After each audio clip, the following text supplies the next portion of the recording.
Hello, everyone. Welcome to one of our last installments for personalities. Don't worry, lots of cards more to go. Probably still about 100 cards left in the set for us to dig through. This is the new order card by card set review. I'm Paul. That's Jesse. And we are here to deal with the disgraced, with the unfriendly, with the unaligned. With the How banished. you doing, Jesse? With the banished. I like banished guy here. So let's jump right in. He's resilient, which is pretty cool. And he's void, which is going to be very relevant when we get to a spell later in the set review. Can't Indeed, gain indeed. Phoenix Clan alignment, so no Oath of Fealty shenanigans. Small flavor thing doesn't really matter. I assume he was once a Phoenix Clan guy. Let's read about him. My name, it no longer matters. Only the void matters. Only the secrets. Hey, I'm right there with you, pal. So, I love the void of all the um, elements. I would like the void to be a void together the best because this then I this then is I could what draw this some is who cards. Jesse becomes. This is who Jesse becomes in the RPG. He starts as a Shugenja with the Void trait, and he just keeps like throwing his points into the Void until he is a like banished Ishikin. Like that's what happens to Jesse. I just He want to goes draw down that cards, rabbit man. hole. I don't know what drawing a So card would be in real life. Like, what does it drawing a card represent? I that's a really interesting. It's gaining some sort of meaningful tactical advantage. I don't know, just becoming smarter, So there like you go. learning something. Um, Telekinesis, superpowers. this So is resilient on a Shugenja has value because it lets you like put down your spell, defend, shoot a guy, and then you're still there and they don't kill you and then you've killed the card. So I kind of get resilient on Shugenja. It works. Defend, play your ranged attack or something, play your spell that does something, and then don't mind being bounced over once. So there's some residual advantage to be gained from Resilient on Shugenja. And we saw that in the Unicorn Worlds winning deck. And it's void, so when we build our deck with Ring of Air out of Dragon, it's like bow the spell, bow a void card, draw a card, and then we'll use Ring of Air to straighten because it's an open, and then you Shrine to Hacha. So we're gonna play this card some. It's a little corner casey, but if you're looking for resilient Shugenja who happen to have the void trait, gets the job done. Yeah, No fuss, no so muss. resilient, as we've talked about in one of the previous reviews, I think it was, I want to say, nah, I got nothing. Crab, I think. Crab, I'm pretty yeah. sure it was crab. They We have talked the about resilience a resilient little bit, courtesy. and I made the comment that resilient hasn't really broken through yet because we don't have enough resilient guys. And once we can field a deck Yeah. that's all a bunch of resilient guys, and you can make chump defense, attrition part of your deck's automatic strategy, Game plan. I'll like it a lot Yep. better. And this is going to be a piece in getting to that deck, a transitionary piece. Like Paul mentioned, there's always some other Brazilian Sugenja out of Phoenix. There's the spell, uh, Blinding Light of Fire or something that makes you resilient. So we're really getting close to a deck of like 22 resilient guys, attack, do a bunch of pew pewy stuff, lose the battle, but then position yourself to win big next time. Yep. I think it's Um, a perfectly fine card. Yep, so he's a good Sugenja to reach for 5 gold. At 5 gold, he's pushed out a little bit by the Bat Clan Air Sugenja that straightens herself, but I feel like the two will somehow be lined up with each other. I might be a little wrong on that, but I feel like these might be like the unaligned filler personalities to a Super Friends School of Wizardry deck or something like that. sure. Uh, Also, he's a dash honorec, though I guess the Oracle says it's a zero, so there was a thread about that somewhere. The Oracle in theory trumps the card text. So someone should really email them and hey, like, what up? Does he have a dash honor requirement as the card clearly shows, or does he have a zero honor requirement as the Oracle clearly indicates? The difference matters because it definitely feels like it's a card that should have a dash, Yeah, but you but never know what their if you have intent a is. zero, then you can't do corrupt gold stuff, and this is definitely a card that you might be tossing in as you try to corrupt your faction. So I would also so get mention on it, that he's a bro. Sugenja. He's a Come Sugenja on. with force, which is always nice. And one thing that Phoenix suffers Yep. from in the bow your guys pew pew type deck is you bow everything and then realize like, oh hey, I only have one force printed. So I think there's some play here. He might not show up in a lot of decks, but he's a cool card. I'm looking forward to trying him out at least in one weird little brew. Let's talk about Bryn. Okay, Bryn experienced, an unaligned experienced guy who's not unique, but I won't complain about it because I like a different one that's coming up. It's a rat lane. I thought they were all gone, but I guess this one's still kicking around. Uh, so good for you there, Bryn. It's holding This out, is a man. fine card. I'm gonna start sort of backwardsly here. While another player controls an Echelon card, so can you name an Echelon card? Can you come up with anything? The token generated by Echelon Ambush, which was played in the World Championship winning deck. Come on, man.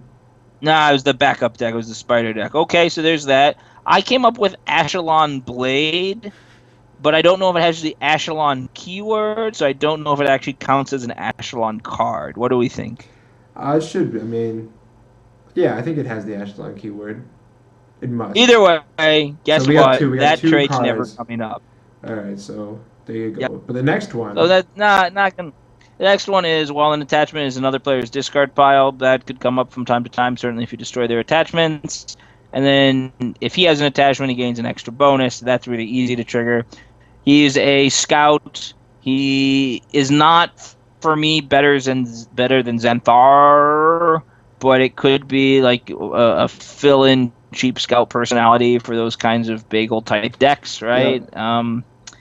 And that's about what you're going to do with them. I can certainly see any number of factions saying like, well, I need to fill out, but we're further enough along in the set. I feel like most of the factions have what they need in terms of cheap personalities, right? Like, are you really gonna reach for this guy instead No. of an in clan guy No. who Like has three force? No, Crane is the deck that would have reached for this guy, and I think that if he had been that printed, time has passed, yeah, if he right? had been printed last set, or if Xanthar had never been printed and we were still running the doggy, I think we'd be really excited by this card and we'd reach for him. He's almost always going to be a 3 force for 4 gold guy, which is solid. That has the upside of going to 5 force. Um, Yeah. but as it He's stands, where we're at as non-human. it stands, no battle action. Like the deck that wants to play him is already generating plenty of force with its family dojos. So there's not a lot to say. You can hit him. You can hit him with friends from the jungle if you're still playing Arc. I can't think of any other non-human type cards. It's possible. So, yep, It's possible that moving into strict, he'll help reassemble the bagel, because they do the lose a bagel couple type of the deck. cheap. They do lose a couple of cheap scouts, and so this guy with Xanthar with some of the base set scouts, you can kind of rebuild the whole. Like here's 22 4 gold cost guys. Look at me roar Yep. deck. Um, as you get more and more sets, those slots become more and more filled up, right? And even yeah, I don't. I get it. It's a fun card. It's a flavorful card. If you're all in on scouts and you're just trying, maybe you're a Ryan Romans-esque type of player where you say you're playing a scout deck, all 25 of your personalities need to have the scout trait. This could be, 23, 24, 25 is Bryn. So I mean, I can see him making the occasional appearance, the rare appearance, but it's never going to be all that important that he's there. I mean, he gives you the smarmy like, oh yeah, did you realize he's 3 force because you've discarded an attachment? So Which that's is what we fun. look for. So next one up. This is the big culmination Love to letter. the I love love you. letter, the love letter deck. She is how we win the love letter game. Um, By her own text. Yep, it's true. so we're gonna save the discussion of the love letter deck for the sensei. But right Spoiler now, alert. It's not any good. Sorry. but right now we can talk about this personality as a personality because Okay, so I really like that it's political favor open. right, me too. So that's the not quite the exact same because she has to bow, but she's 0 force, so you don't care that much. So it's the exact same effect that you see on the Crane Clan champion, and guess what? If it's good enough for a big unique clan champ, it's good enough for you, baby. So yeah, I mean, bow to draw a card. that's a great card, right? Like we're in the market for that.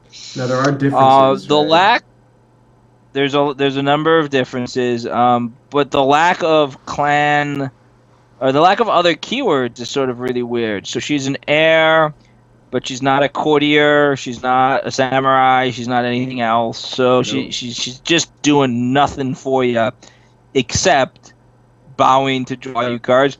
But I'm playing her in a bunch of my Crane on her decks. How about you?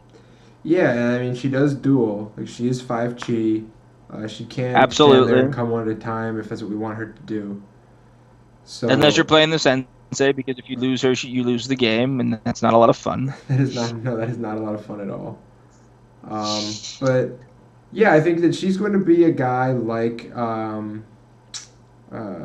The Saiken. inability to gain a clan alignment is really kind of like if you could Tsukahime sanction her or do something else to like get her to trigger off a pull claim off 4 PH, Well, sanctions are then not I'd be unique pretty excited. anyway. Yeah. So I don't know like what that's total flavor. That's a total flavor line. The only card that can even hit her would be Oath of Fealty while she's already in play, and I don't see what that gets you.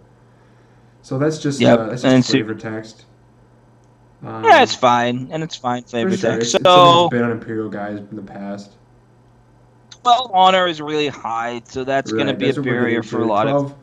12 honor with no force and 6 gold. So I think she's gonna end up like is it Saiken or Shibatsu, the one that gains you honor when he bows?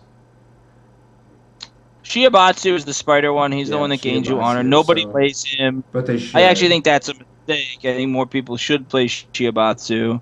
I was gonna Now, say it's a lot like Saiken, where the cost is just a little too high. Saiken's a 7 honor rack with 11 gold. And yeah. yeah. So I think, but Shiabatsu gives you like a plane too. I think that So yeah. I think that she'll be like Shiabatsu in the sense that people should look at her more closely and maybe give her a try, but they won't. But they'll talk themselves out of it because when you're playing an honor deck, it's important to be like once you start proclaiming, you want to proclaim every turn. You don't want her gumming up the works. Yeah. So The other say problem lovey. just that she's actually bow 2 guys to draw a card, right? Because you got a lobby too, and we run back into that problem of how many guys you have on the board.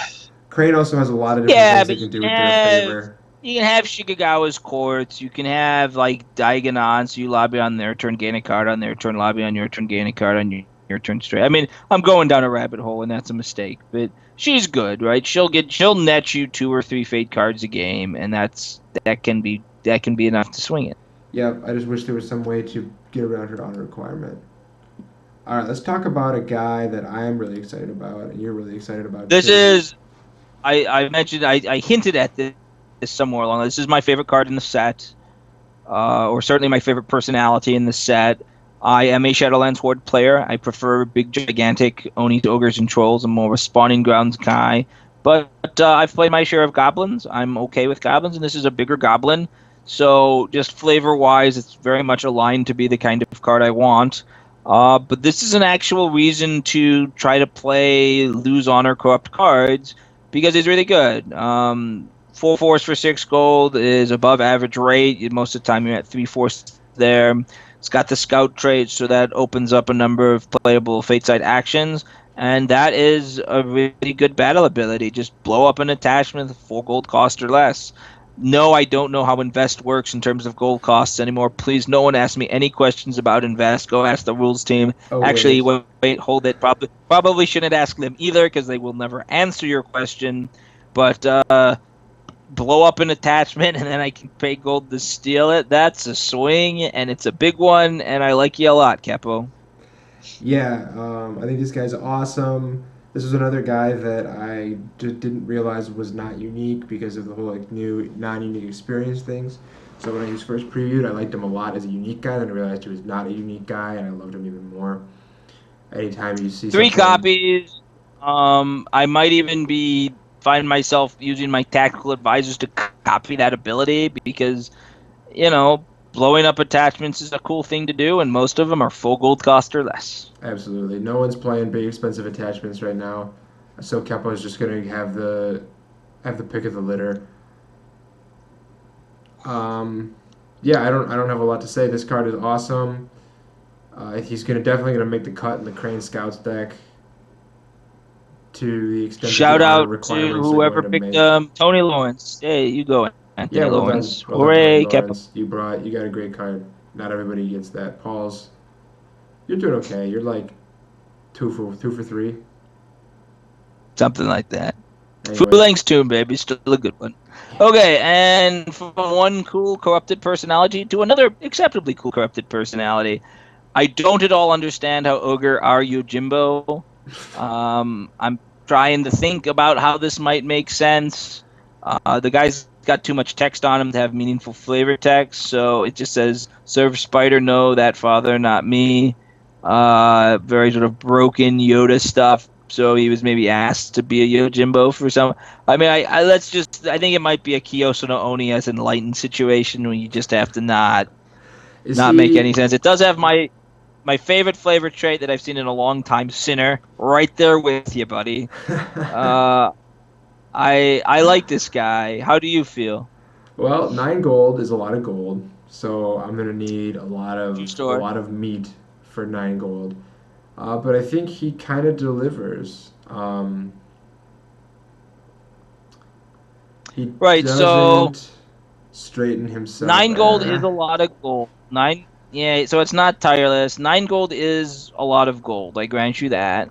And you compare him to Ogre Bushi, right? His chi's much lower. There's lower chi, blowouts to duels and things. I see him. I'll tell you right where I see him. But there's a crab deck with the crab sensei that runs like berserkers and stuff, Yep. and it's just like a big old big guy crab deck. And I think this is the next piece to that machine, right? He's not a samurai, so you don't have to pay more, so you get him for 9. So that's the deck he slots right into, and you can build a deck of similar note out of Mantis or out of Unicorn as well. But if Yeah. you're playing Ogre Bushi, I have a feeling you're going to be playing this guy too, and there is some percentage of decks that play Ogre Bushi. Well, I think the real comparison for this guy, the slot that he'll be fighting, is with Patariku no Oni. They're both That's a really they're yeah. both nine So gold for 8 to 9. 5/4s, 2 honor loss. They're very similar cards, and they both have marginal battle actions. Patariku gets you the little follower. This guy, I like I like this guy more than I like Pachiriku no Oni. I think I'd rather just have a good like you can't send me home easily trait. I mean it's not they can still bow it with block supply lines, but like he comes sort of immune to the favor. And straining his own attachments. If you're playing big personalities, you tend to be playing big weapons, so it might come up. I yeah, like it's not him. for nothing. If you can play some attachments that leverage that trait, you might be able to get some mileage. Um, Yep. yeah, I think he's a fine guy. I don't think he's going to be a role player. He'll make some appearances in decks, but I think at the top eights and top 16s across the country next year, we're not going to see many copies of him. That's fair. Unlike my boy Keppo, who's going to win everything all the time. So we're going to see lots of Kempo. He's not going anywhere. And I wish last you but could. not least, references every type of token we have access to. So clearly enough of our players' Wait, dream. We've wait a got the minute. Abbott. What is that? Oh man, you're already fully powered up. Lupo Man would like to mention the lack of affection tokens from the Abbot. Ooh. All right. No affection tokens. So you Eh, got me. or wealth tokens. Not even close. Not even close. Well, whatever. I choose to ignore you. Um, That's it. I don't get it. This is a guy that has a bunch of abilities that don't work together. So I kind of went into a frustrated bluster in the Phoenix video over the Phoenix Dragon that's sort of this big favor fail mishmash. And I think this guy falls into exactly the same category. He's like a Kolot, and so he gives a conspiracy token, but he also gives a clout token, which is like a courtier thing, but he's a monk and they don't do courts, and he costs more gold to target, but he's a monk So and yeah, he's straight and so invest for a conspiracy token, sort of quote unquote accelerates you a turn, so that's fine. One clout token is like nothing. You might play him in your deck there, but one cloud. I mean, that's really like the cloud token deck can put out a lot of cloud tokens, right? One cloud token is nothing. It put out Uh, a lot of cloud tokens. Let's that's not. right. So, so I mean, if you're going here, he's a 2/4 monk courtier, so you might, merchant even. There might be some trait interaction. The big one is straighten a target holding. Are you playing a deck with some 6 for 5s or the 7 for 6 card? Are you playing the big gold? If you're playing the big gold and you're playing some expensive cards, you can play him just for efficiency, right? It's like I buy him, I straighten my holding that makes 5, 6, 7 gold. I straighten my cloth market. I use that gold to put down attachments, and at that point, he air quotes cost you like 2 gold or something. That's why you end up playing him, and I think I will play him in a couple of different decks because of that interaction. Certainly, like any number of unicorn decks that also play attachments, I think I get to play the abbot pretty painlessly. But it's not exciting. It's just sort of one of those cards that if I draw my triangle and I get my angles just right, then my hypotenuse is a runway to success. Straighten a target holding was an ability that I fell in love with last arc because of the Neo DPD deck. Yep. It was really good in that deck. There's not a lot. There's nothing It's like because that deck. you're not as high on the crab dishonor guy that's like you invest him and you give a holding the ability to bow to cause an honor loss. So now you have a guy that straightens a holding on the off turns and you're like, I cause an honor loss, I straighten, I cause an honor loss. There's little there's little Yeah, interactions. there's Even in just a of regular course there's little stuff to dishonor, do. like Even I with brilliant the spider you. Gyokin, the guy that makes weapons. Now we can make more weapons. I get it. There's plenty of Yep. stuff to do with our gold on the off So turn. So I don't hate it. yep. I don't hate it. My point was You're just gonna that you're gonna play it. It's just for a card with so many traits and so much flavor. It's really just a guy that straightens a holding. which I think I think this guy's a flavor fail. I think that there's too much going on here and it's not unified enough. He reminds me a little bit of Sujekin from last arc in that he just does a lot of stuff. But Yep, unlike Sujekin, he's not completely bonkers. yep. I think that's fair. I think I mean Master Coin straightens a holding fine. Colot gives a conspiracy token fine. Clout. I just want those to sort of go away now, but okay. So I mean, when I read the card top to bottom, every line makes sense. But yeah, it doesn't excite me the way you think a cool big experience 3 Master Coin unique character would excite me. But you're gonna play him a bunch. Yep. So there you have it. That has been every single personality in the new order. Let us know what you thought of our evaluations. If you thought this exercise was worthwhile, even if you didn't, too bad because we're gonna be hitting you right back quick with some more stuff. We got events, we got Events holdings, holdings, I think, is where we're senseis, going and then next. we got a big old mess of actions to select through attachments. I'm really looking forward to some of our Fate side stuff. Okay, guys, hang loose. Yep. Peace.